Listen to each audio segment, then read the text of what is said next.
Hi friends, எல்லாருக்கும் வணக்கம். I Manu. Welcome to Queenie's kitchen. நம்ம குயினிஸ் கிச்சனில் இன்றைக்கி எல்லாருக்குமே ரொம்ப ரொம்ப பிடிச்ச டேஸ்டியான டிஃபன் சாம்பார் தாங்க பார்க்க போகிறோம். அதே ஹோட்டல் டேஸ்ட்டில் இருக்கும். வாங்க எப்படி செய்கிறதுன்னு பார்க்கலாம். ஒரு கப் சின்ன வெங்காயம் எடுத்துருக்கேன். தக்காளி, மல்லித்தழை, கடுகு, சீரகம், உளுந்து, கல்லுப்பு, பச்சை மிளகாய், கருவேப்பிலை, சாம்பார் பொடி, எல்ஜி தூள். ஒரு கப் அளவையில் 3/4 அளவுக்கு துவரம்பருப்பு எடுத்துக்கோங்க.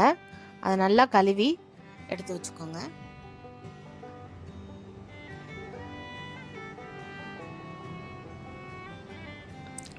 தூசி கல் இல்லாமல் நல்லா வாஷ் பண்ணி எடுத்து வச்சுக்கோங்க.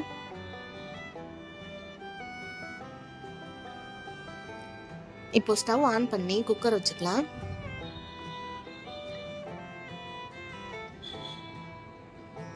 பருப்பு வேகிற அளவுக்கு தண்ணி சேர்த்துக்கலாம். ஃபர்ஸ்ட் ஒரு டம்ளர் தண்ணி சேர்த்துட்டு இந்த பருப்பை சேர்த்துக்கலாம்.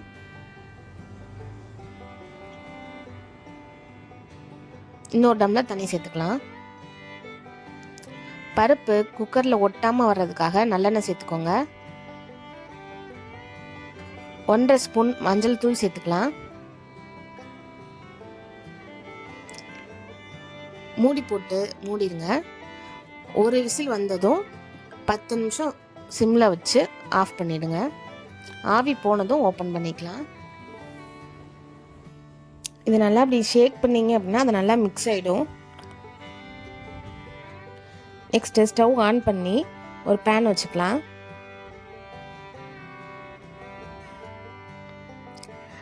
நல்லெண்ணெய் சேர்த்துக்கிறேன். கடலெண்ணெய் கூட சேர்த்துக்கலாம்.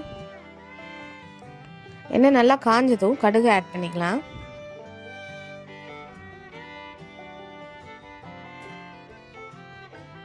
உளுந்து சேர்த்துக்கிறேன். கூடவே சீரகமும் சேர்த்துக்கலாம். சின்ன வெங்காயம் சேர்த்துக்கலாம். சின்ன வெங்காயம் சேர்த்தா தான் சாம்பார் டேஸ்ட்டாக இருக்கும்.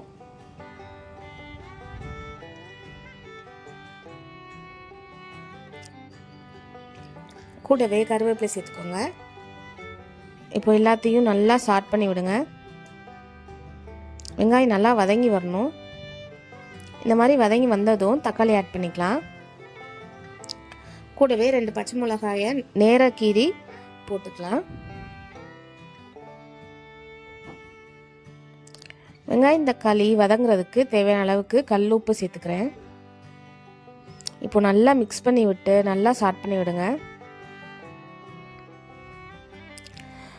கொஞ்ச நேரம் மூடி வச்சு எடுத்தோம் அப்படின்னா தக்காளி நல்லா வெந்திருக்கும்.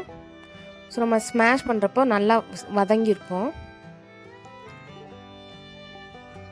இப்போ நல்லா மிக்ஸ் பண்ணி நல்லா ஸ்மாஷ் பண்ணி விட்டிங்கன்னா நல்லா ஈஸியாக வதக்குறதுக்கு ஈஸியாக இருக்கும். பாருங்கள், நல்லா வதங்கி வந்திருக்கு பாருங்கள். இந்த மாதிரி வெங்காயம் தக்காளி நல்லா சேர்ந்து வந்ததுக்கப்புறம் சாம்பார் தூள் சேர்த்துக்கலாம்.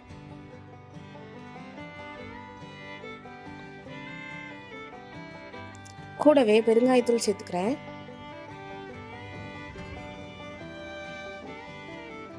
நல்லா மிக்ஸ் பண்ணி விட்டுக்கோங்க.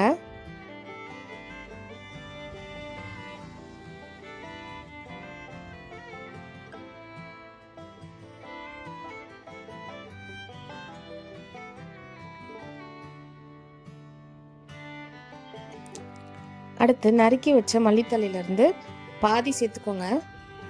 அப்போ தான் அந்த மல்லித்தழையோட எசன்ஸ் நல்லா சாம்பாரில் இறங்கியிருக்கும்.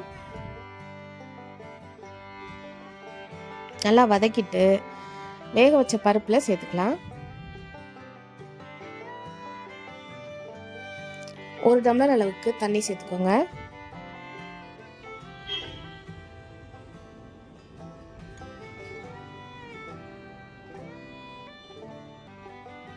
நல்லா கலந்து விட்டுட்டு மூடி வச்சிடலாம். தேவையான அளவுக்கு தண்ணி சேர்த்துக்கலாம். நான் இப்போ 1/2 டம்ளர் தண்ணி சேர்த்துருக்கேன்.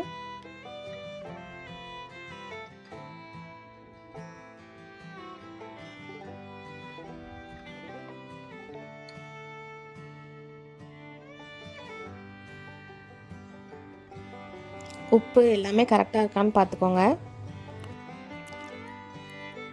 மூடி வச்சு 2 விசில் வந்ததும் ஃப்ளேம் ஆஃப் பண்ணிடலாம். ஆவி போனதும் ஓப்பன் பண்ணிக்கலாம்.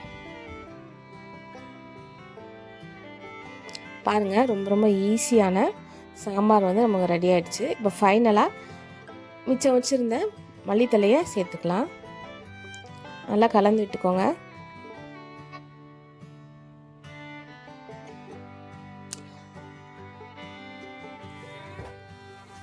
அவ்வளோதாங்க, மணக்க மணக்க ரொம்ப ரொம்ப டேஸ்டான டிஃபன் சாம்பார் ரெடி ஆகிடுச்சு. அப்படியே ஹோட்டல் சுவையிலே இருக்கும். ட்ரை பண்ணி பாருங்கள், உங்களுக்கும் ரொம்ப பிடிக்கும். இதை இட்லிக்கு, தோசைக்கு, பொங்கலுக்கு எல்லாத்துக்குமே அட்டகாசமாக இருக்கும். நீங்களும் ட்ரை பண்ணி பாருங்கள். Have a delight in every byte. Thanks for வாட்சிங். குயினிஸ் கிச்சனுக்கு சப்ஸ்கிரைப் பண்ணுங்கள்.